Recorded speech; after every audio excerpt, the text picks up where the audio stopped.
John Ball, c. 1338, July 15, 1381, was an English Lollard priest who took a prominent part in the peasants' revolt of 1381.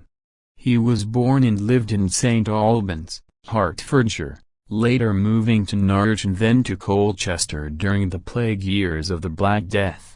The country was exhausted by death on a massive scale and crippling taxes. The Black Death was followed by years of war, which had to be paid for. The population was nearly halved by disease and overworked, and onerous flat-rate poll taxes were imposed. Ball was imprisoned in Maidstone, Kent, at the time of the 1381 revolt. What is recorded of his adult life comes from hostile sources emanating from the established religious and political social order. He is said to have gained considerable fame as a roving preacher without a parish or any link to the established order by expounding the doctrines of John Wycliffe, and especially by his insistence on social equality. 3. He delivered radical sermons in many places, including Ashen, Billericay, Barking, Braintree, Cressing Temple, Dedham, Coggeshall, Fobbing, Goldanger, Great Barrow, Little Henny, Stisted and Waltham. His utterances brought him into conflict with Simon of Sudbury, Archbishop of Canterbury, and he was thrown in prison on several occasions. He also appears to have been excommunicated, owing to which, in 1366 it was forbidden for anyone to hear him preach.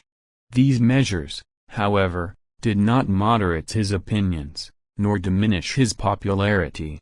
He took to speaking to parishioners in churchyards after the official services, in English, the common tongue, not the Latin of the clergy, a radical political move.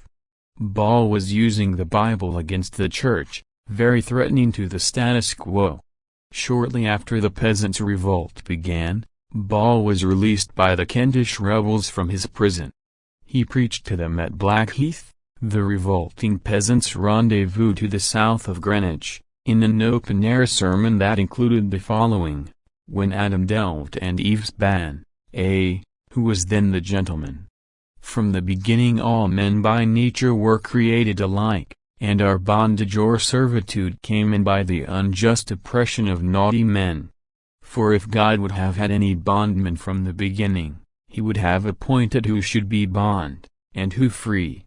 And therefore I exhort you to consider that now the time is come, appointed to us by God, in which ye may, if ye will, cast off the yoke of bondage, and recover liberty. When the rebels had dispersed, Ball was taken prisoner at Coventry, given a trial in which, unlike most, he was permitted to speak. He was hanged, drawn and quartered at St. Albans in the presence of King Richard II on July 15, 1381.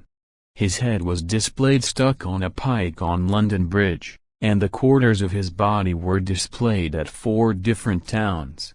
Ball, who was called by Froissart the Mad Priest of Kent, seems to have possessed the gift of rhyme.